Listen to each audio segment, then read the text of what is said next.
it said invalid tag. So I had to start again, really, and this is just my reaction to some of the deals of transfer deadline day, which was yesterday. We had some pretty well, sort of, I wouldn't say big deals, but you know, I would say, well, we'll just have to, well, we'll know, I suppose, when it's the end of the season if they're successful.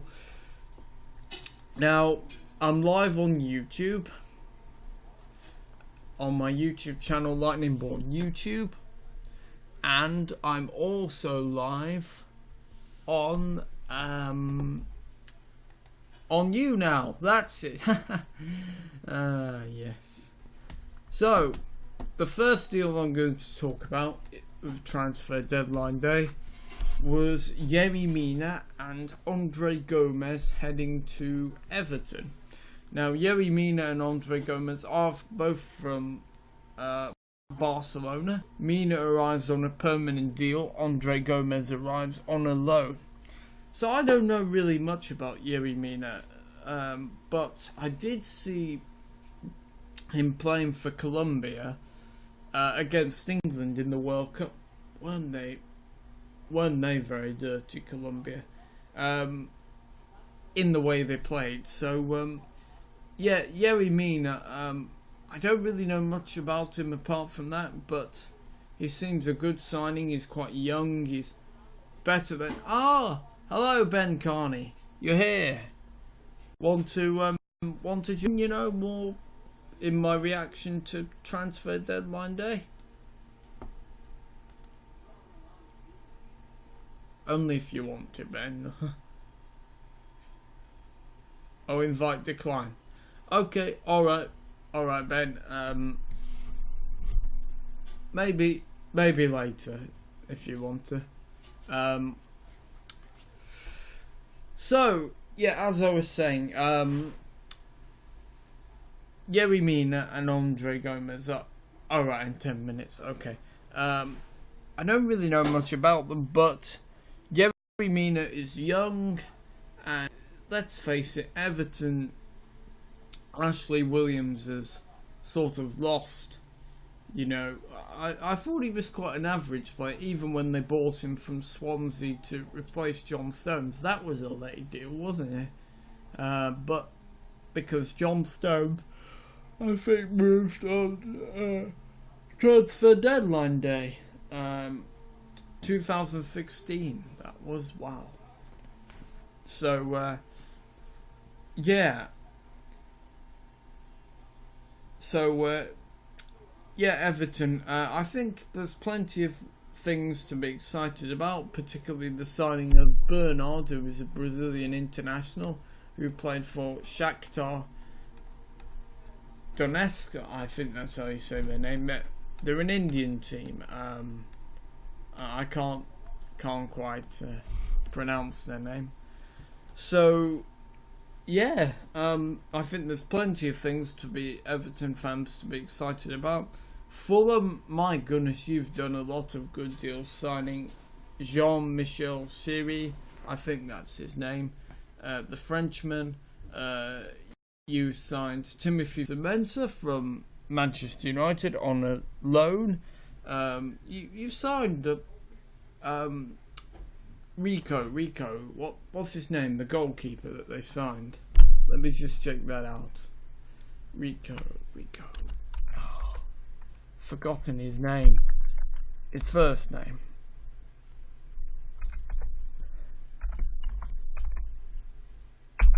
Right. Okay.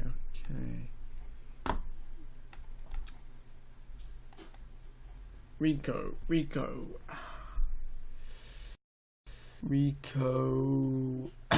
Sergio Rico, that's it.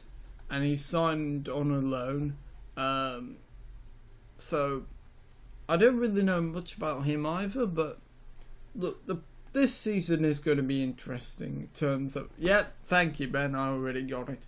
But yeah, Sergio Rico. So yeah, it's going to be very interesting. There's some players that I didn't really know who Mohamed Salah was. I knew that he was linked with Liverpool back in 2017, but I didn't really know who he was. But last season, well, he just had a phenomenal season, didn't he? Scoring loads of goals.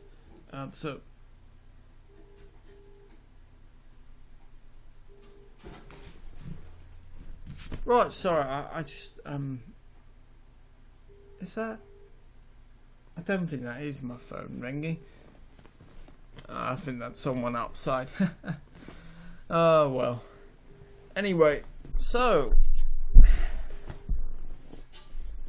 guys, unfortunately for Manchester United, we didn't get any deals done. I would have liked Toby Alderweireld, the central defender from Tottenham, but we didn't get him. We didn't get Yerry Mina because he went to Everton. Yeah, it's been a bit of a frustrating transfer window. Fred looks like he could be exciting. Lee Grant, he'll be sitting on the bench a lot for the time, so no, I'm not really. I've never been less excited for. I said this. I've never been less excited for a signing since football came back to me, because I liked football. Then I went off it, and it was when Mourinho came to United that it all began. Something, I don't know, it just basically came back. So yeah, Lee Grant, I really wasn't very excited, but since Sergio Romero is out injured, Joel Pereira's on loan, Kieran O'Hara is not quite ready, I think Lee Grant is it's a safe option. And tonight's match, United are going to be without 6 players. Antonio Valencia, he's out injured. Nemanja Matic, new signing Diogo Dalot. Oh yeah, that was another new signing we made, who was quite interesting. He can play right back, he can play left back, I think he can play as a central defender, I think he can play as a defensive midfielder. There's very versatile, and yeah, it'll be interesting to see what he brings. So yeah, tonight's match, I think it's definitely going to be a hard one, but hopefully we can get off to a good start. And I'll say we as in United. So Leicester, it's going to be interesting to see how they cope without, Riyad Mahrez gone, Robert Hoof gone, lots of those players that in the 15 to 16 won the title with Claudio Ranieri. Wasn't that just brilliant? I mean, even though we all sort of fell in love with Leicester, or I did certainly. Excuse me. So so Fulham, you've done good business. Palace have signed Max Meyer from Schalke. He's another player. I've only heard his name in the paper, so I really don't know what he can do. But yeah, it's going to be, I think, a big for Palace, I think. Cardiff, I think they'll be going down, I think. I just think Fulham, they've got a good manager, good young manager. They've got a brilliant squad of players, experienced and young. But Cardiff haven't signed anyone that I don't think is particularly that great. So yeah, I think Cardiff, they'll be going down. Watford, I think they'll be going down. I think it's going to be a long season for Watford. And I think Chelsea and Arsenal will definitely be struggling. Tottenham, I think, even though they've not done any business, like someone said on 5 Live and Sky Sports News, they said that it was an achievement for Tottenham to keep hold of their players, basically. And yes, I would agree with that. I would be more worried about losing Harry Kane. So, rather buying someone, why don't you just stick, if they're good enough, then stick with them, because they have a brilliant squad. They have Lucas Moura, people like that, and Christian Eriksen and Harry Kane and Dele Alli and Son Heung-min and Fernando Llorente and Hugo Lloris. They've got a brilliant squad. Plus Dembele, plus Toby Alderweireld. It's going to be, I think, a big season for Spurs. A big season. I think Liverpool will win the Premier League title. Now, Liverpool have never won it when it's been called the Premier League. They might have won it in the old Division 1, but they haven't won it in the era when it's been called the Premiership and the Premier League. So, yeah. It's going to be very interesting. Salah, I do think, will definitely be on great form. So will Mane, so will Firmino. It is going to be interesting for Liverpool to see how Fabinho and Kelter, I think it is Kelter, I don't know, but I can't quite pronounce his name, but I think they'll do well. Hopefully Adam Lallana, he gets back onto fitness, because I want to see him playing for England at the Euros. I'll be back in 10 and then I'll join. Oh, okay, Ben. So, so a lot of good business done from lots of clubs, but some now particularly good business for Chelsea was being able to get a goalkeeper quickly. Wowzers, wasn't that quick? As soon as Courtois said, I don't want to stay here. Sorry, excuse me. And, sorry. As soon as Courtois said he wanted to go and force that move, and then they were able to quickly get Kepa or Keeper, that was very good business. Very good business done by Chelsea.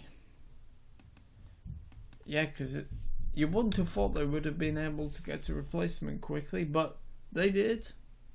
So, it will be interesting, won't it?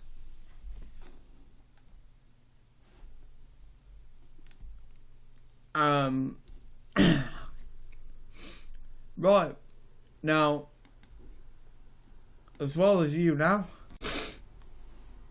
I'm also on YouTube, and if you want to, it's on my YouTube channel, Lightning Boy on YouTube. Hello to anybody watching on YouTube if you are.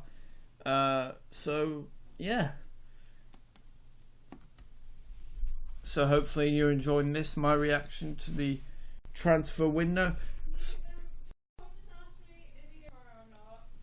Spurs didn't get Jack Grealish, which I was surprised. I thought that Grealish would go from Aston Villa, but no, they held firm, and Spurs didn't bid for him.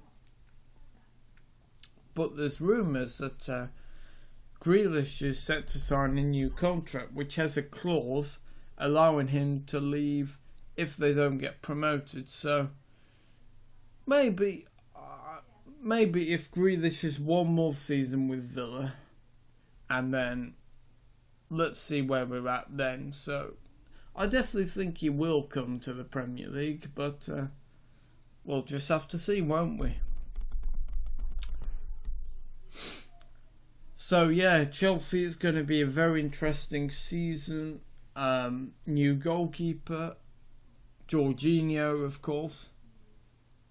Yet two new goalkeepers. You got Rob Green, who I'm not enthusiastic about, and Kepa or Keeper. I can't pronounce his name. I'm gonna have to listen to what Sky and the BBC say, and then maybe work out from there. So if you were watching last time, me and Ben brought you the breaking news that Courtois was going to Real Madrid. Wasn't that great? We were able to bring you one of the biggest transfers of the window, and we were able to bring you that breaking news here and now. Obviously, we won't be able to bring you any more breaking news about transfers, but we'll still talk about the rumours and all that stuff, basically. And what do you think of this? Roy Hodgson has signed a new contract at Crystal Palace, keeping him at the club until 2020. Now, if I was Palace, yes, I think Hodgson did a good job saving them from relegation. But is he ready for a new contract? No. I would wait until 2019. That's when his 3-year deal, was it 2.5-year deal? Let's see if we can find the article.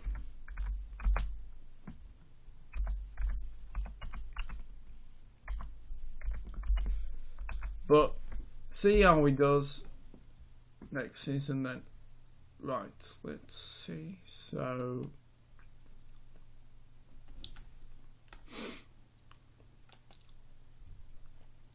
okay, Crystal Palace, 2-year contract.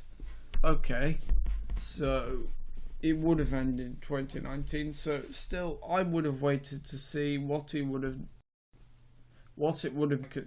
after 2019. And then see whether to renew his contract or to not renew his contract. I'm sorry, just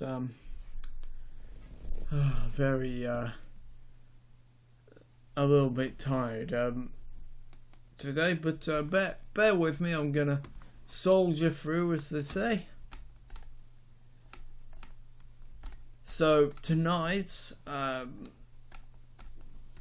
we've got a few youngsters in the Manchester United squad.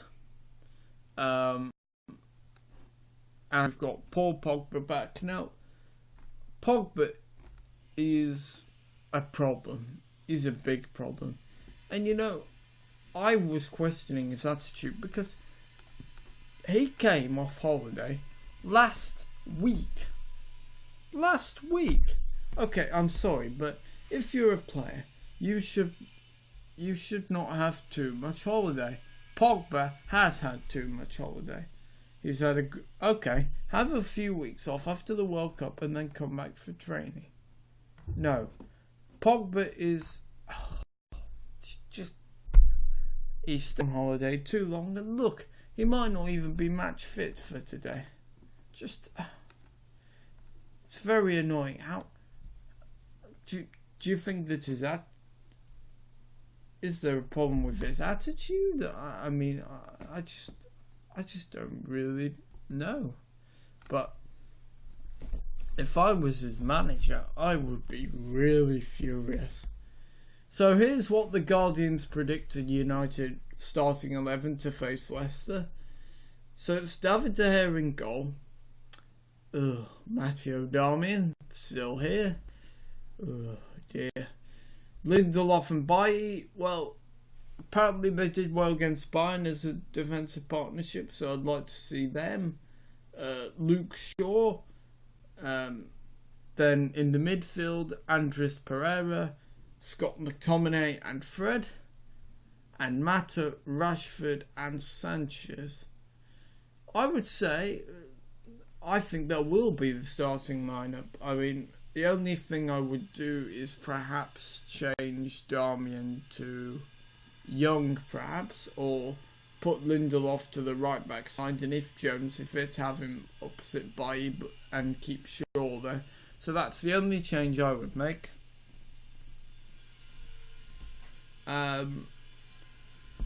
And the Leicester lineup they predicted are Vardy, new signing James Maddison, Andre Gray, Ibora, Nadini, Albrighton, Chilwell, Maguire, Morgan and Pereira.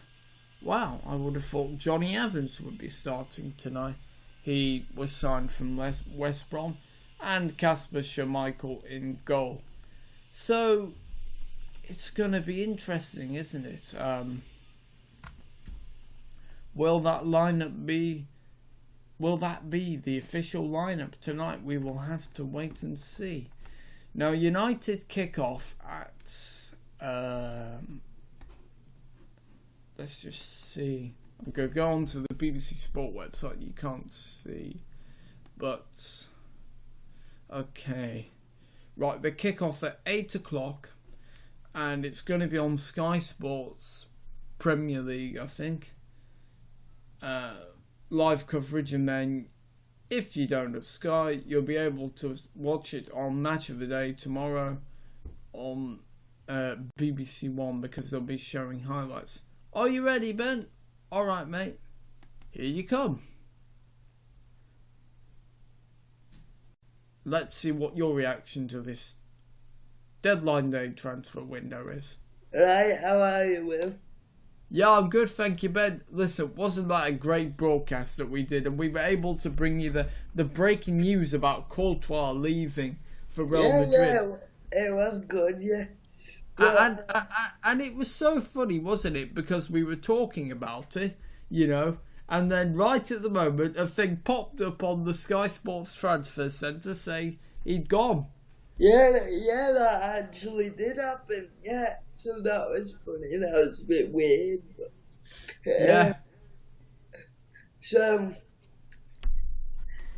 I watched Transfer Deadline Day pretty much for the whole day yesterday. Wow, did you?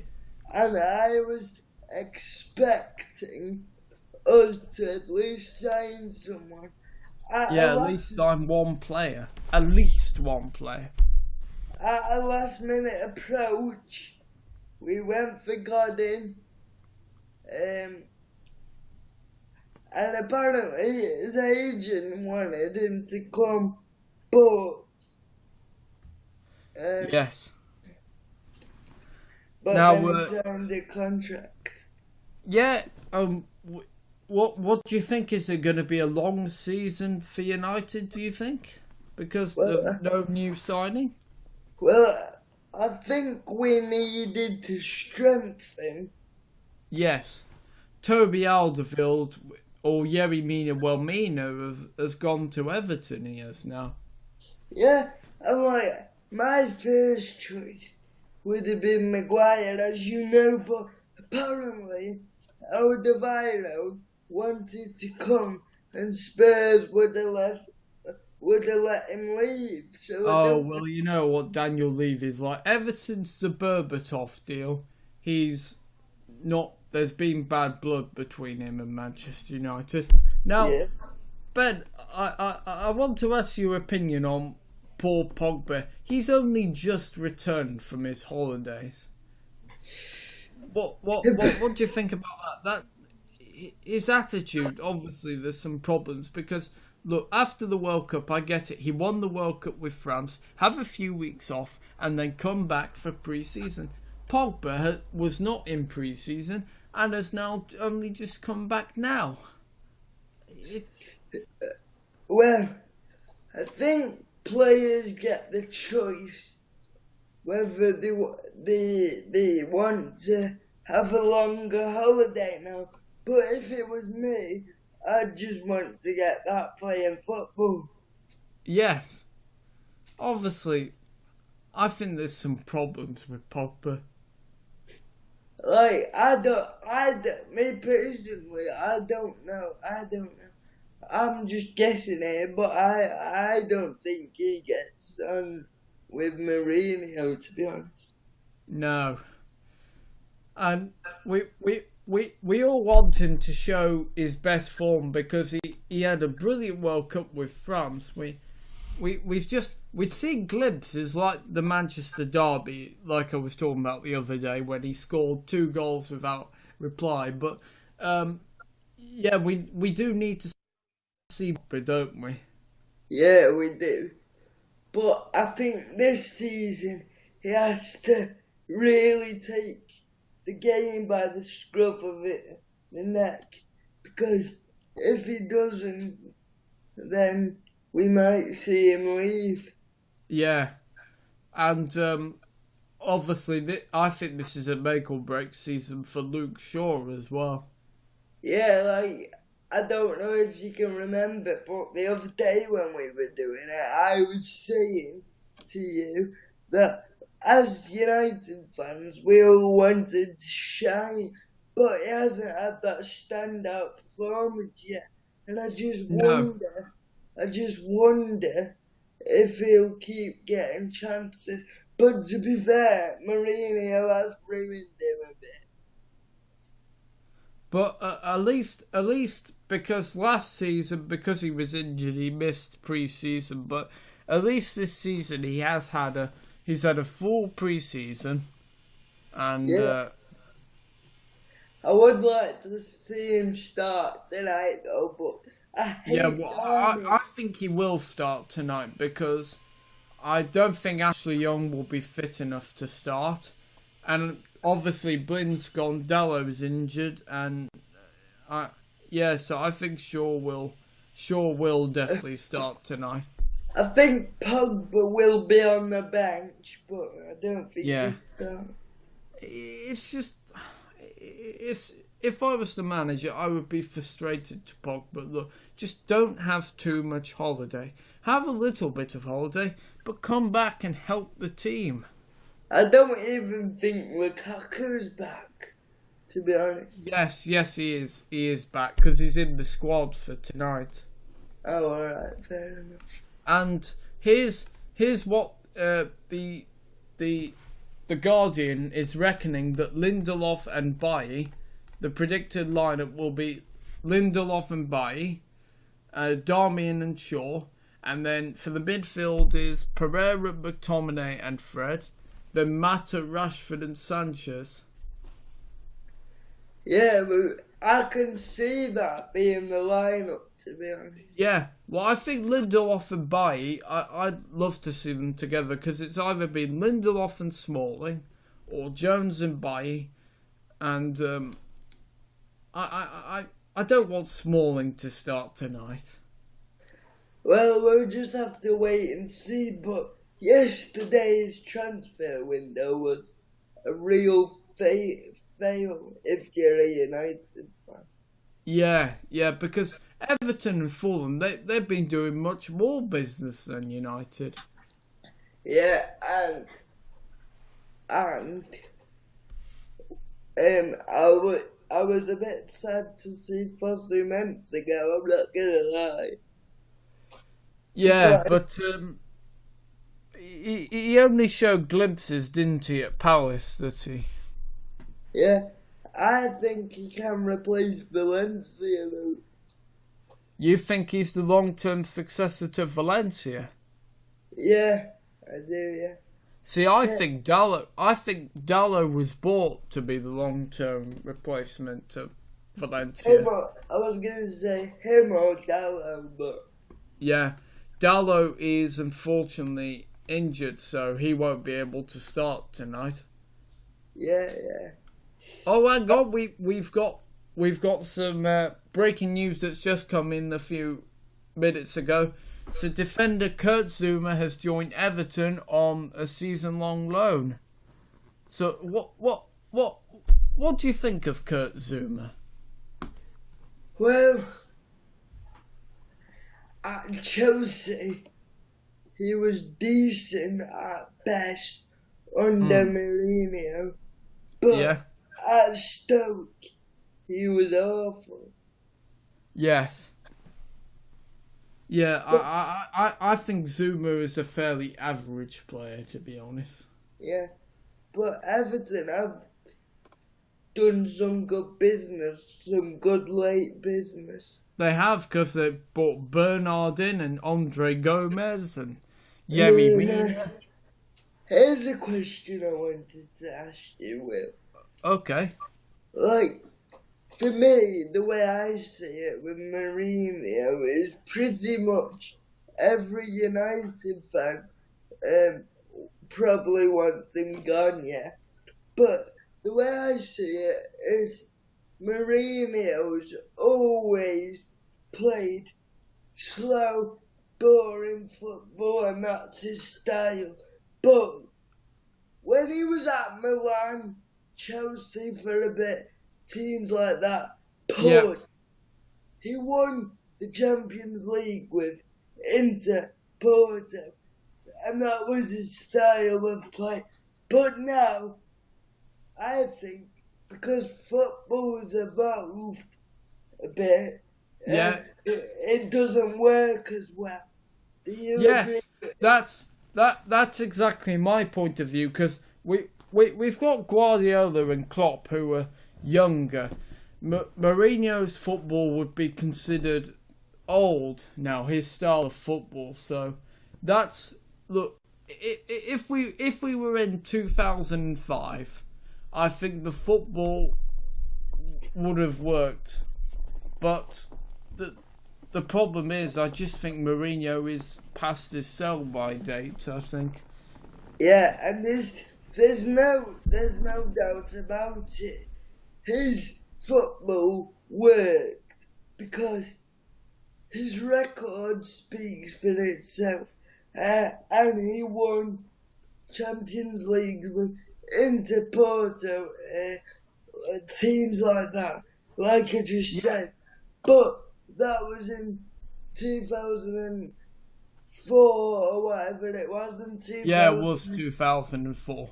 And the other one was in 2010. So that, to me, says his style was good up until around, I would say, his last spell at Chelsea.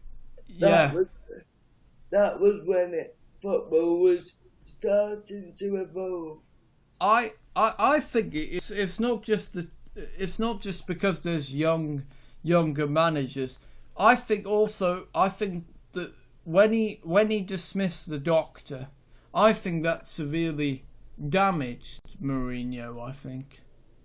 Yeah, I mean, it could have done, yeah. We don't know, but do you agree with me with the point I just made? Yeah. To be honest, he's slightly better than Van Gaal, but only slightly. Obviously, Van Gaal shouldn't have been at the club because he grabbed her by the ear, not at United, but he did in the Netherlands. Ajax. Ajax. Yeah, I think that I'm glad Van Gaal's gone because I just didn't like him at all, and Mourinho is slightly better, but where's that Mourinho that could win no matter what, who went through war basically, football war basically, and that was like back in 2010 or whatever, so you know. Yeah. But us as United fans, most of us want him out anyway. Most of us think his football's slow, boring, and that's not the United way. The United way is attacking football, but Mourinho would argue he still can win trophies. And I Yes, get that. and Mourinho would argue that his football and his style brought him multiple trophies in the mid-2000s. Yeah. But I just don't like him at all. I mean, you don't like him either. Well, yes, his football is boring. I will admit that. There's been times when I've been like, oh, when will this end? But at the same time, I know that he's, like you said, he had great success at Inter Milan, Real Madrid, Porto, 2 times at Chelsea. So, the other hand, I think if we win trophies, but that's the price we have to pay, then surely it's worth it. Yeah, I mean, obviously we all want to win trophies, and there's no doubt about it. Mourinho will win trophies. Like he's already won trophies while he's been at United, but at the same time, the football's not good enough. We finished 19 points behind City in second. And even though City were phenomenal last season, nobody would have caught them anyway. 19 points is way too much for your rival, for your derby team. Well, yeah.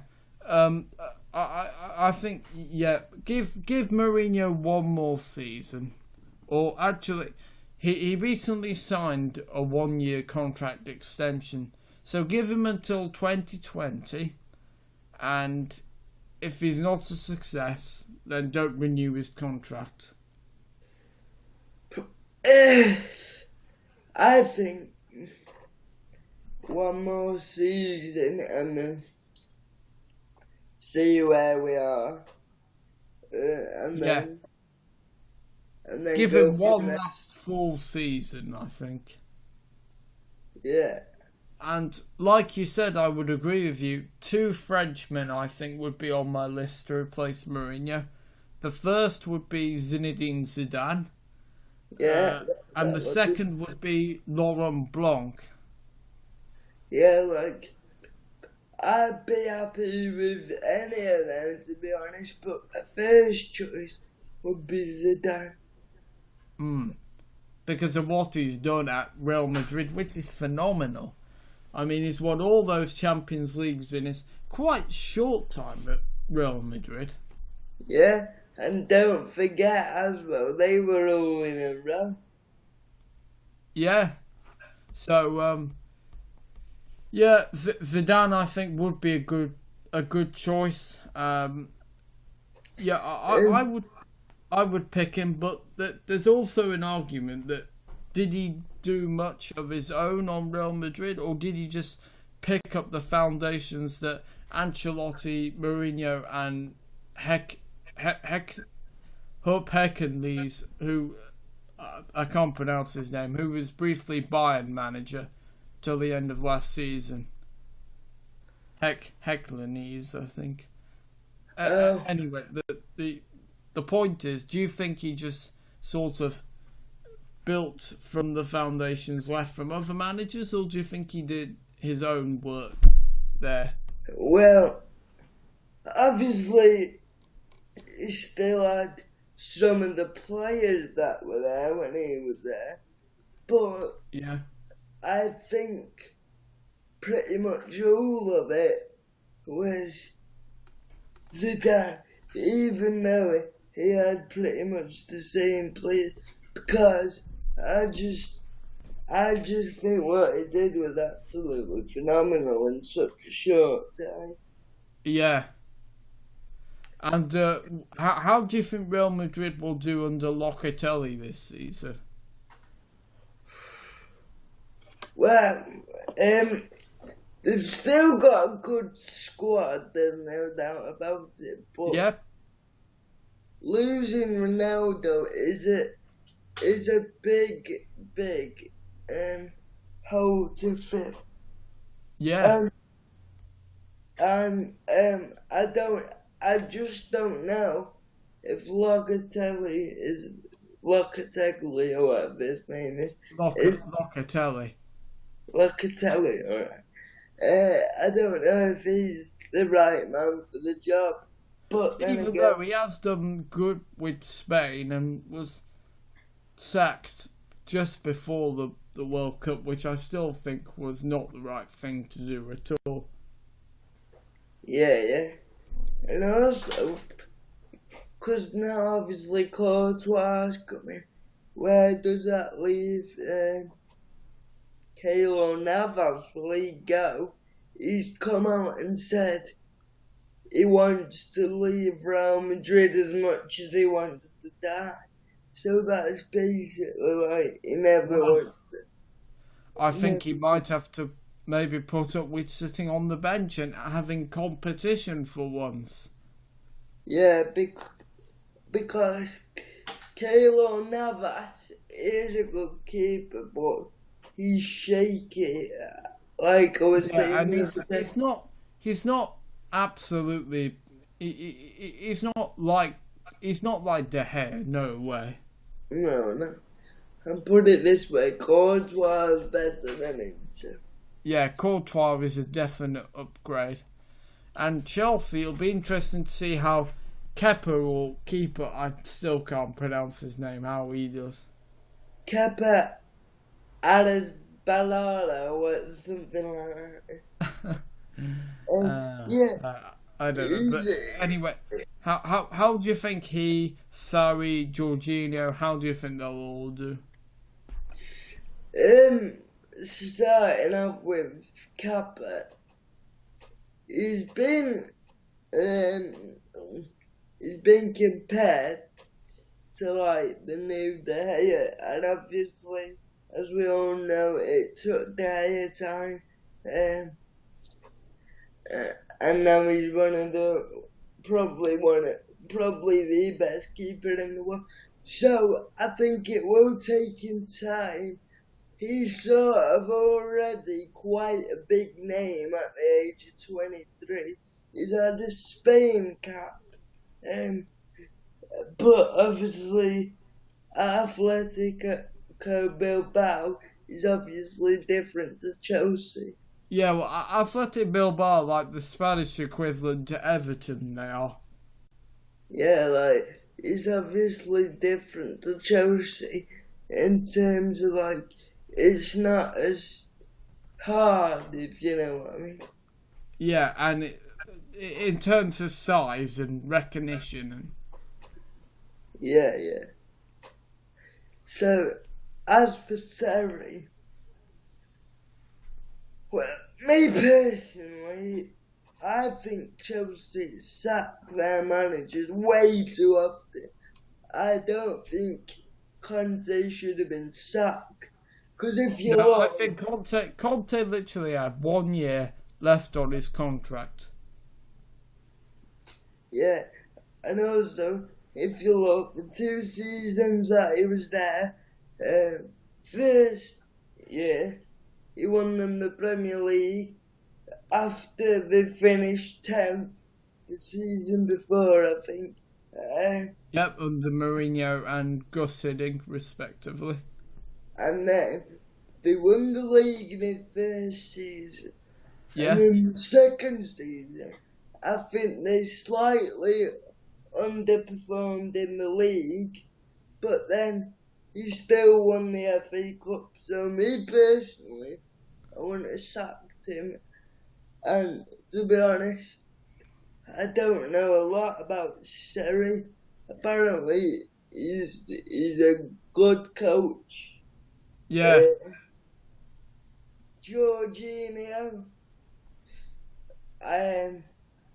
apparently he was one of the best in Serie A. So we'll just have to see how they go. Do you know, I thought Jorginho would go to Man City, I did. Well, it was agreed, and then he went to Chelsea and stuff. Yeah, but I think the key to him going to Chelsea was Sarri. I think Yeah, coming. probably, yeah. Because remember, I'm pretty sure he came from Napoli.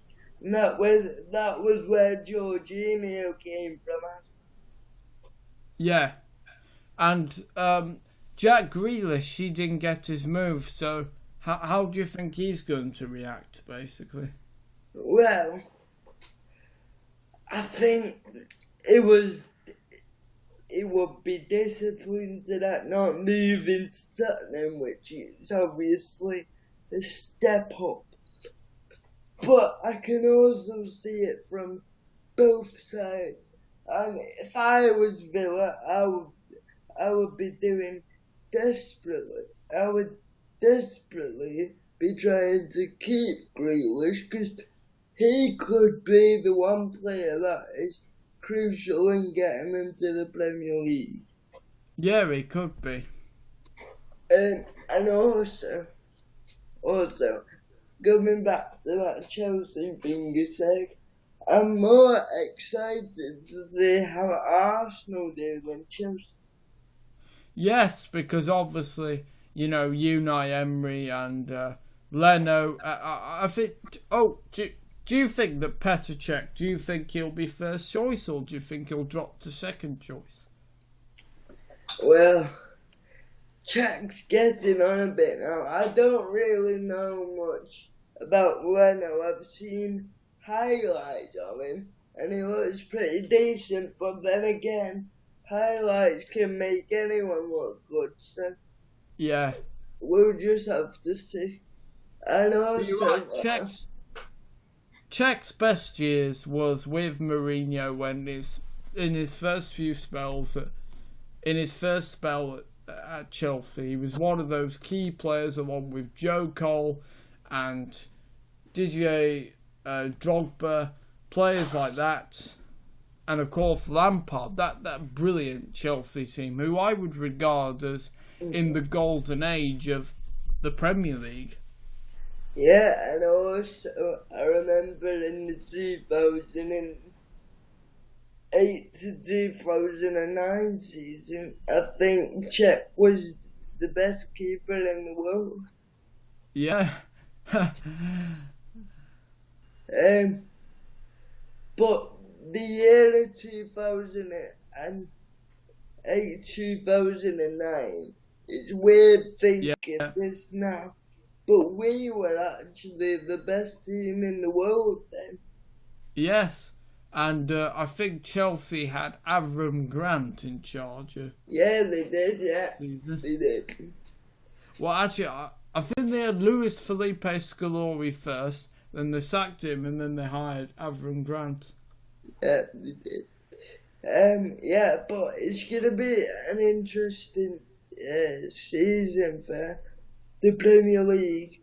I think the most interesting the team that I'm interested in seeing are Wolves, Fulham, Yeah. and Arsenal, because obviously Wenger was there for 22 years. Yeah, he was.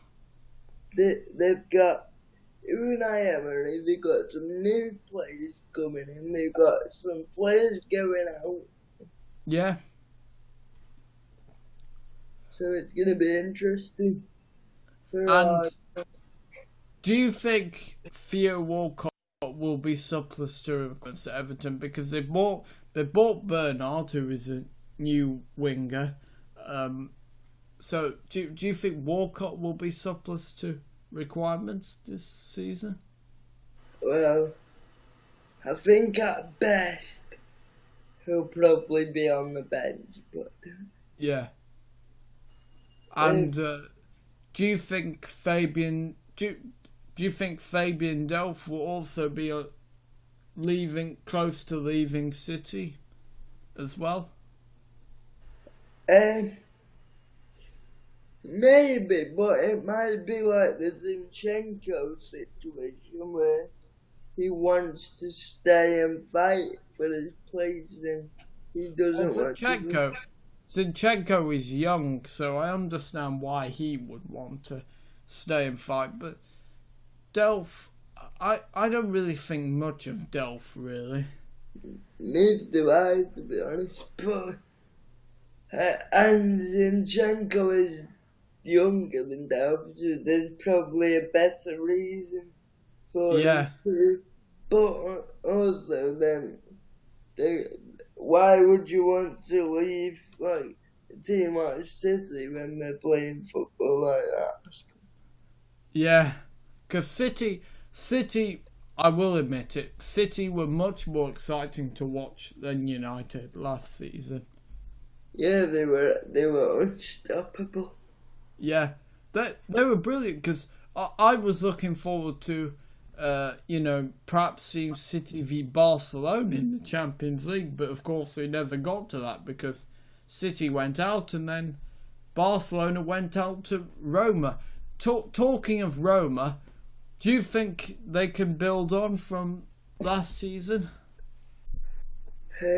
Well, to be honest, I don't know how they did in this Serie, but they must have come like near to the top, if not top, which maybe they did, maybe I heard that somewhere. But in terms of the Champions League, obviously it was an achievement what they did, but I think they're a decent team, but in a way I sort of think it was a bit of a fluke. Because if you look how they did against Liverpool, especially in the first leg, they were awful. Yeah, but because it was funny, wasn't it? They beat Barcelona and then they got knocked out by Liverpool. I think the draw helped Liverpool to the Champions League final last year.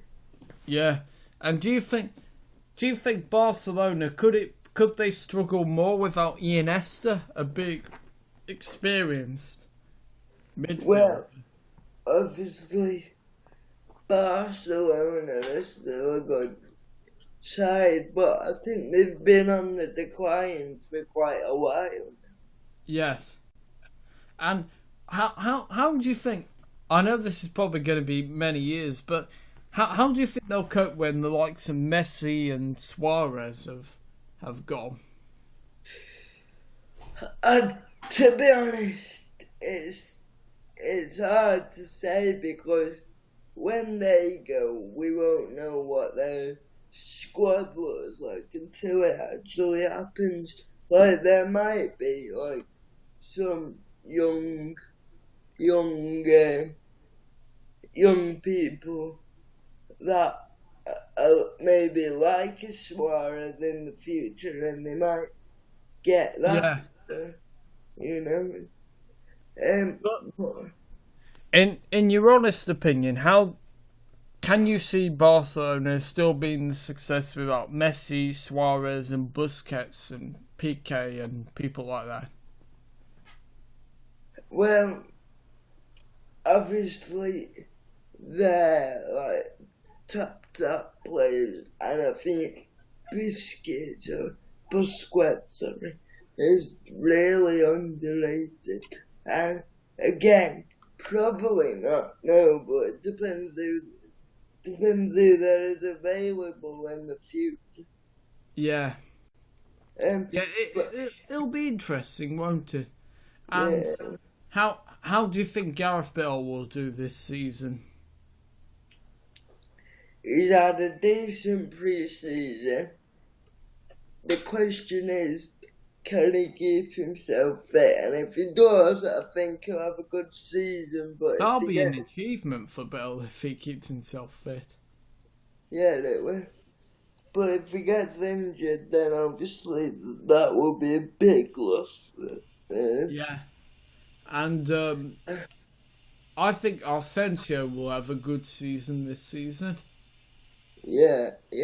And also going back to Barcelona a Oh yeah. minute, I think they were at their peak You think when they're it at was their the two. I think they were at their peak when it yeah. was the 2010 to 2011 season, or the Yeah, so that 2011 was to 2000. when Pep, I think, was Yeah, managing them.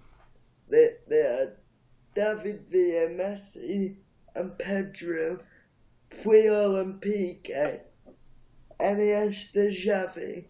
I think they were at the peak then, to be honest. I think I think Chelsea should sell Pedro because compared to Willian, Hazard, Morata, Giroud, I just don't think that and Batshuayi, I just don't think Pedro is that good enough compared to those guys. Well, he's definitely not as good as Hazard, and he's not as good as Williams, so they'll probably keep him just for like the bench or something. And do you think he was in Barcelona because they had players like Messi? Do you think they made Pedro looked good than he really is, basically? Possibly, yeah, and I think maybe the Spanish fullbacks might not be as good as some Premier League fullbacks. Yeah. And I think I hope that he was with players like Iniesta and Xavi, which could pick a pass out and make it quite easy for him with their vision. Yeah.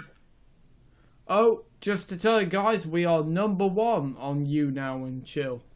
So thank you very much for tuning in. yeah. Obviously, I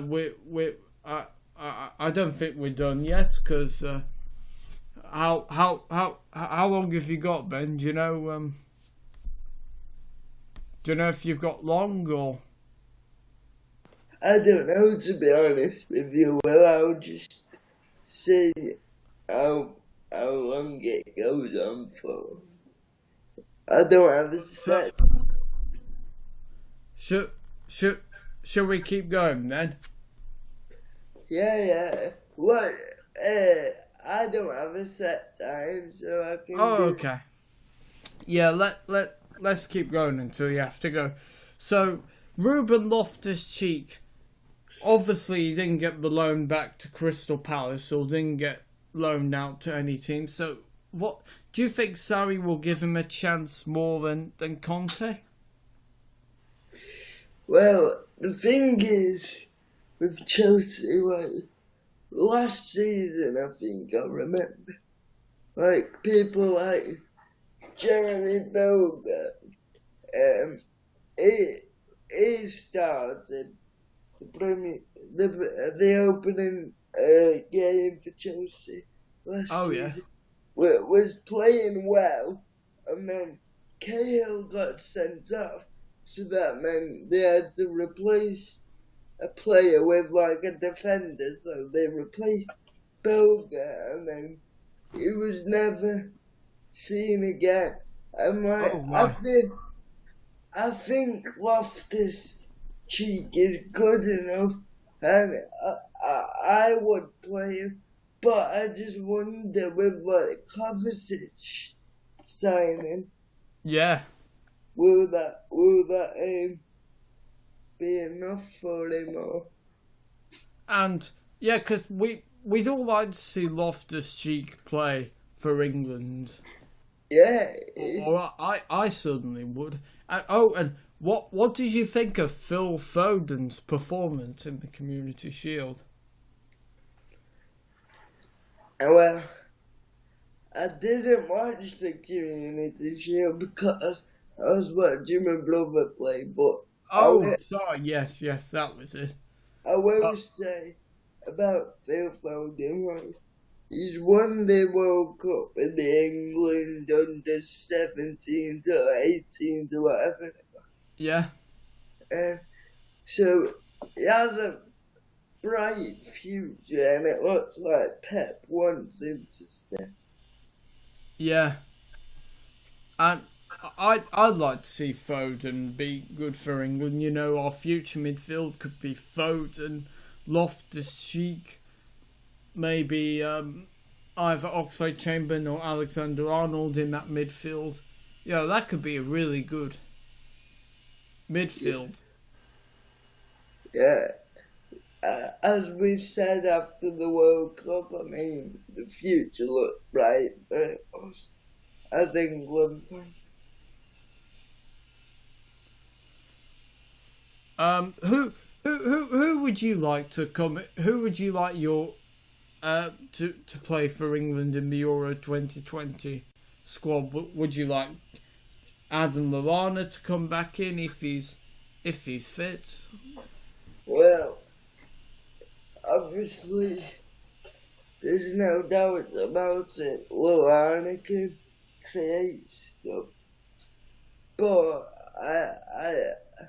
if he depends on his fitness and his form at the time, I suppose.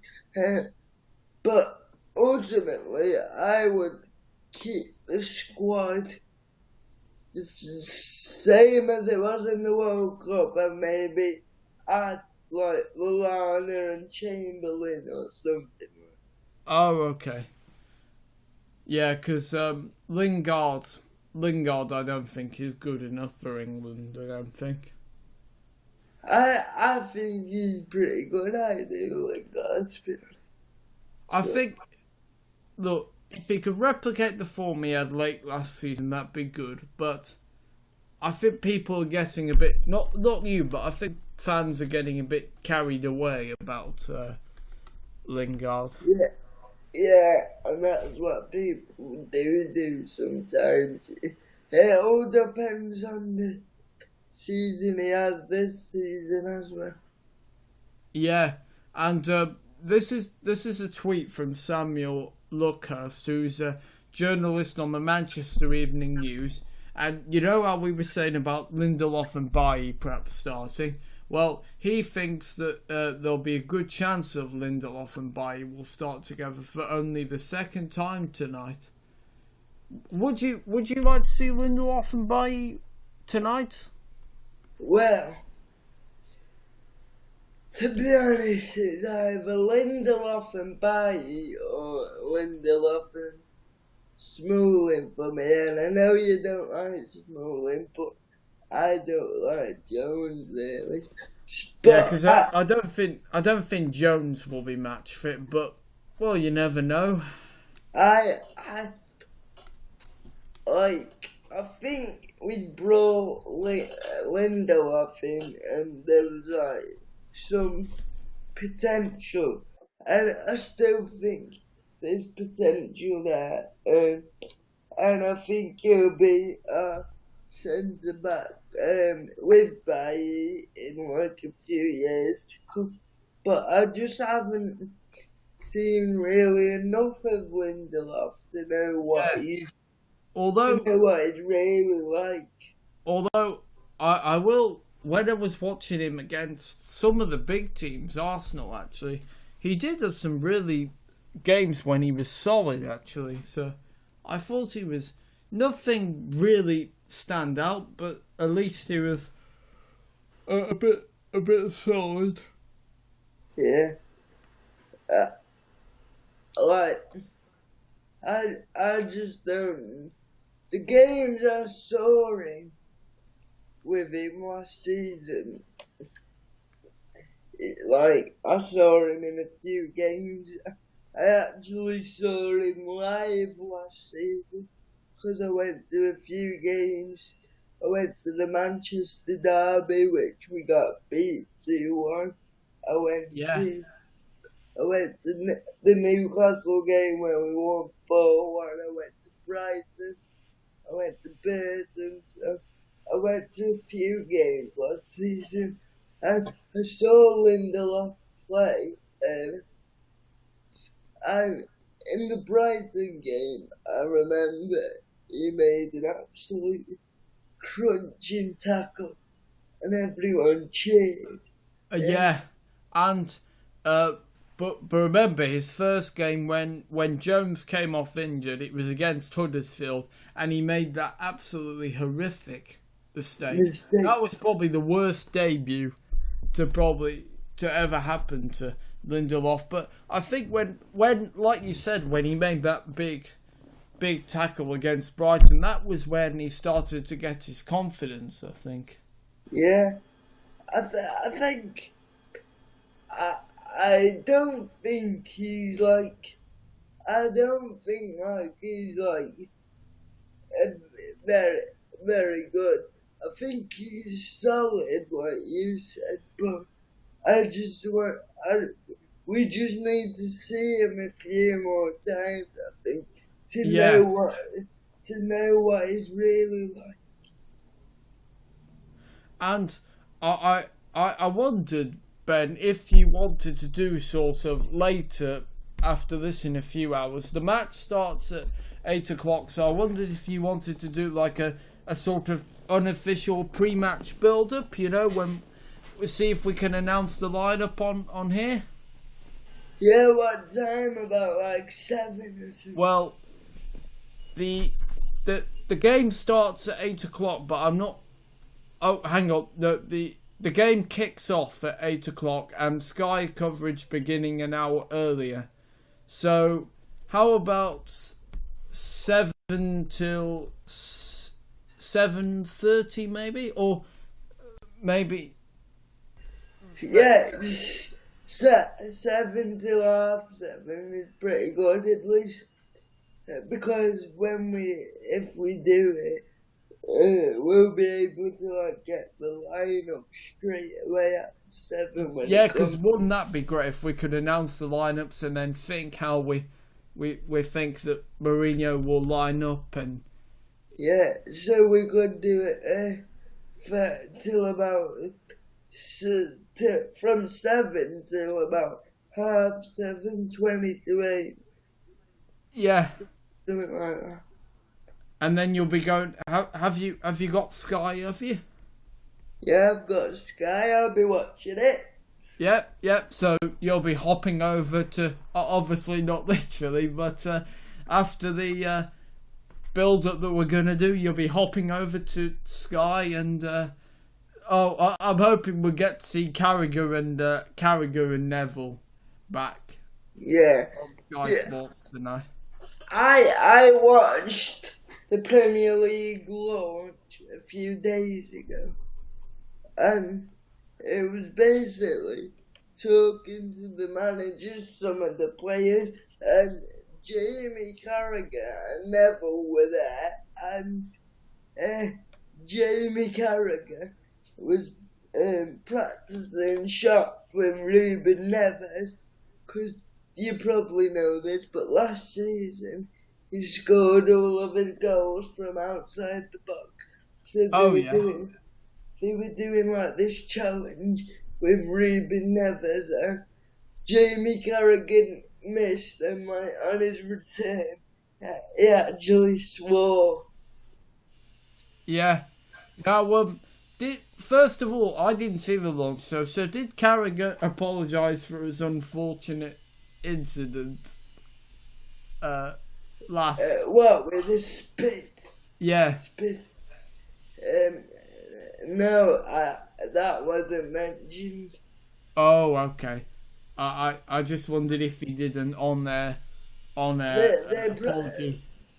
They probably would have done it backstage or something.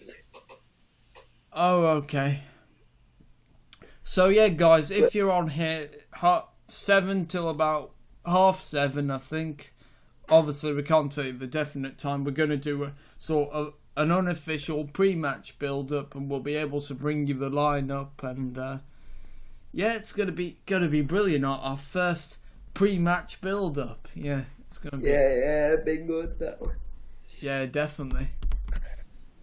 Yeah, so are you confident? United had a pretty good record on against the top teams, didn't they? Because they did manage to beat Spurs, they managed to beat Liverpool, they managed to beat City, managed to beat Chelsea. So are you confident for this season that they'll have a good record against the top six? Well, just for our season in general, first of all, before I answer that,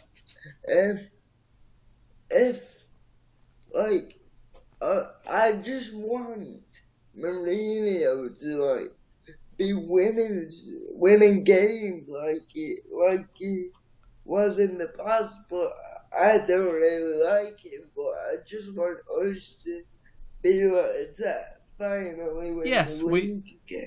I'm with you. Even though the football is slow and unexciting, we just want to get off to a good start, get a few wins under the belt, and see where we go from there. Yeah, and also, my answer to your question is,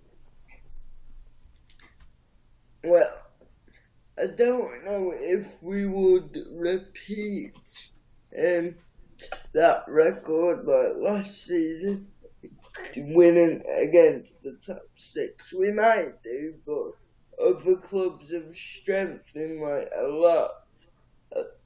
And we have brought in a few players, but not really strengthened a lot. So no, I can just remember that Liverpool match, one of my favourite matches for United, when Marcus Rashford scored those 2 goals. Yeah, I was screaming. Rashford's best performance in a United shirt, I reckon. He's going to be wearing the number 10 this Yeah, he's going to be wearing the legendary number 10 shirt. And talking of Mbappe, sorry to move on to another subject, but Mbappe is going to be wearing the number 7 shirt at PSG, yes. I didn't know that, but that's a number that would suit Mbappe. Because yeah, like some greats have worn that number. David Beckham, Cristiano Ronaldo, Eric Cantona. Yeah, the number 7 is rated. It's thought of as the magic number, basically. George Best, you wore it. What number did Johan Cruyff wear? Did he wear number 10? I'm not sure. I think it was number 7. I think he wore. I'm not sure. I'll check that out. But by the way, guys, I think we're going to be here until 5 o'clock, so we can then sort of, give you a gap before you see us again, if you do, for our unofficial pre-match build-up. So we're going to be here until I think 5, and then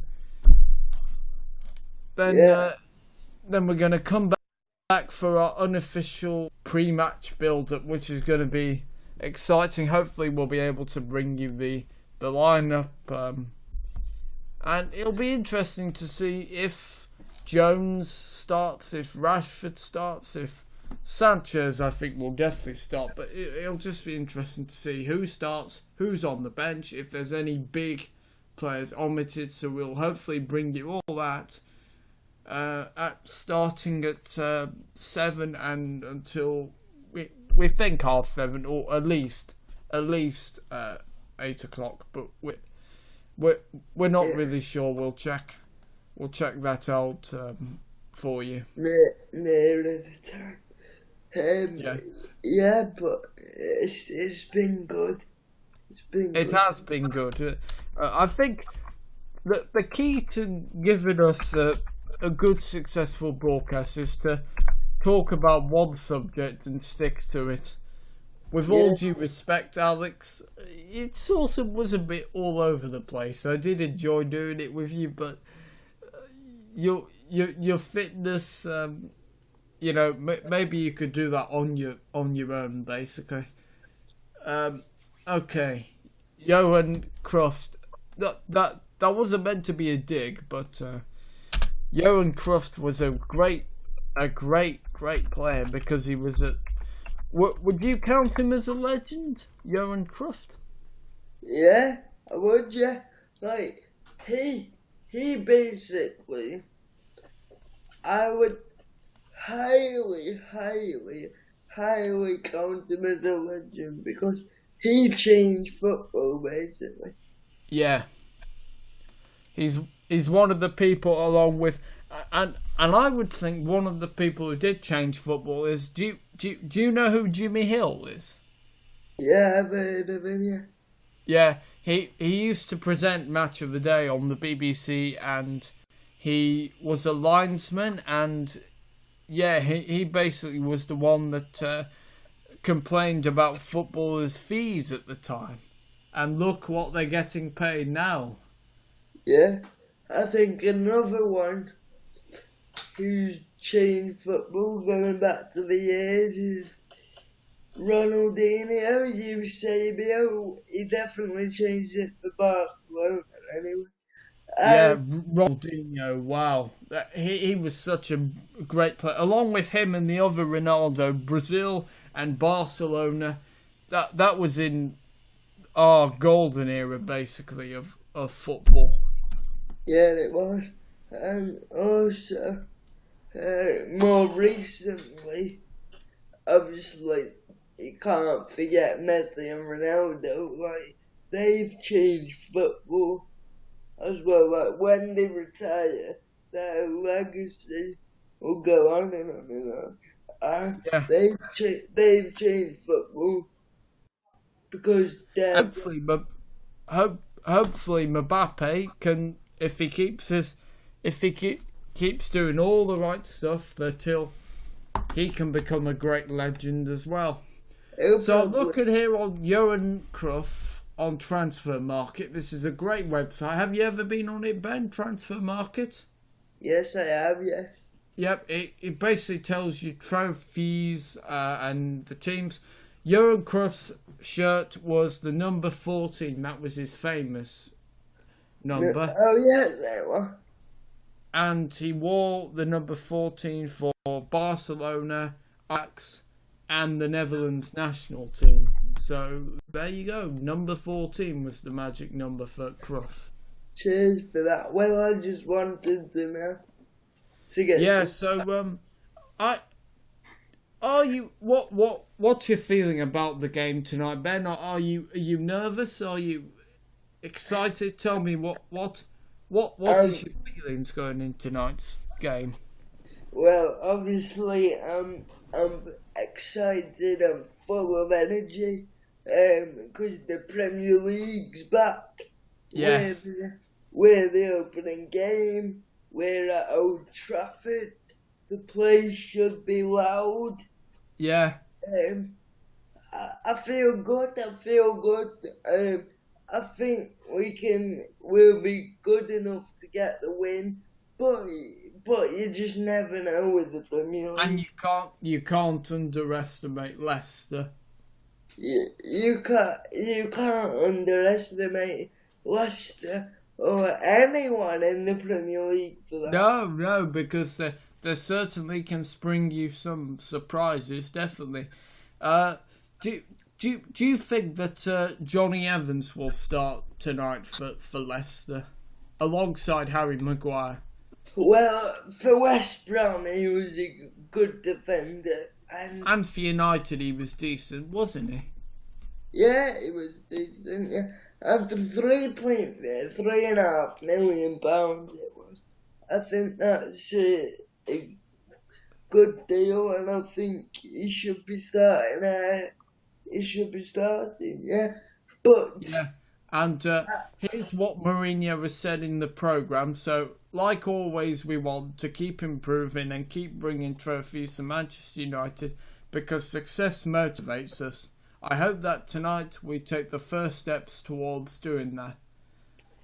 What are you thinking of Mourinho's programme notes there?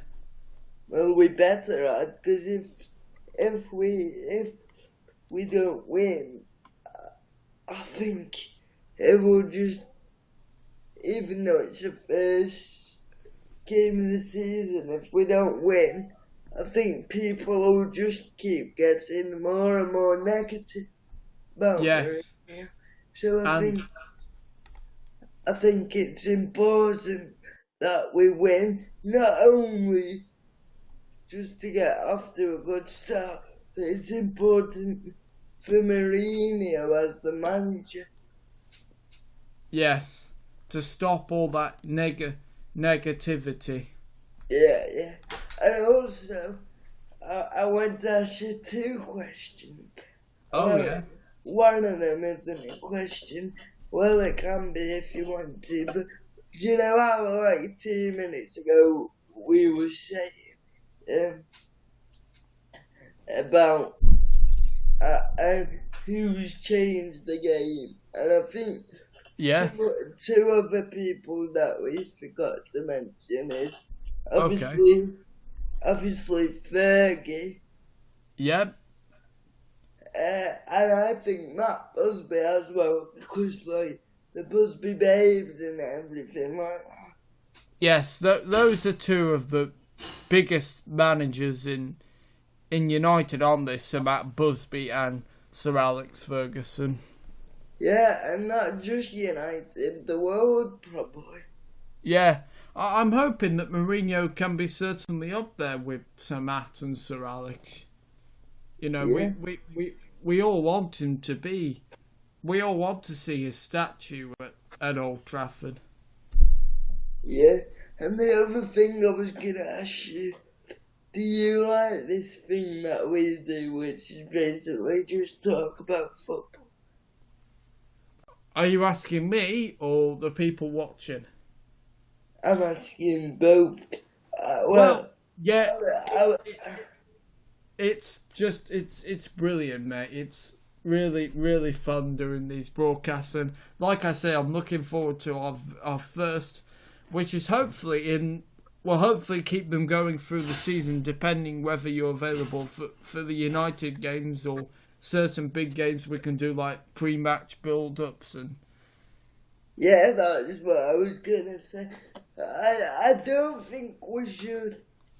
Well, depending on what they want to say. If you want to see us do it every game that we're available for, but I was just thinking maybe the big games and the United game. Yeah, the big games and the United games, exactly what I was thinking. Our two minds are connected. They are. Yeah, they are. Yeah. So another big game. Sorry to interrupt you, but another big game this weekend. Arsenal and City. That will be interesting. Oh yeah, that will be very interesting. Yeah, that is going to be interesting. Do you know? I think Arsenal will be thrashed by City. I'm thinking 5-1. It will be brutal for Emery. Believe me, that won't be a good start. But 5-1, yes, I really do think that. And yeah, it will be interesting. But if we continue to do like the pre-match build-up or whatever we do, I won't be able to do it on Sunday because I can't watch that game because I'm at my brother's football again. But, okay. Well, United. I think. I don't think there'll be any big games on Sunday. I think most of the big games are on Friday and Saturday. So, I think. And of course, United, they won't be playing on Sunday. So yeah, I think that will actually work quite well, actually. Yeah, like the big games and the United games, which I can do, it obviously will do. But like on a Sunday, I'm usually at my brother's, so. Depending on how that is. Okay. Well, yeah, basically, depending if we're available, we're going to do the United games, and we're going to do the big games like, for example, the Merseyside derby or Arsenal v Tottenham or games like that, basically. Yeah. And are we finishing bang on 5? Yeah, bang on 5, I think so. Yeah, Ben, thanks very much. And guys, I'll be asking your prediction of the game in our unofficial pre-match build-up thing. So yeah, that'll be exciting. So I'll ask you then. I'll save that till like sort of the last minute before the game kicks off. But join us, guys. We're gonna be on live on my YouTube channel and YouNow for 30 minutes, I think, and we're going to be doing our pre-match build-up. We'll hopefully have the lineup for you, and hopefully it's going to be absolutely fantastic because I just can't wait for it. Yeah, it will be good. It will. I actually really enjoy doing these discussions. Ah, yeah, definitely. So I'll see you in a bit. We'll just 2 hours from now, we'll be back on. Yep, so see you guys. Thanks for watching. Goodbye from me. See you, Will. Bye-bye. Bye.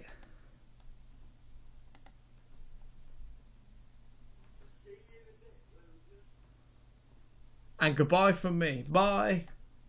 See you at 7. If you're here, of course. If you're here, if you want to, join me from 7 as we'll do our pre-match build-up. So hopefully you can join me and Ben then. Goodbye for now.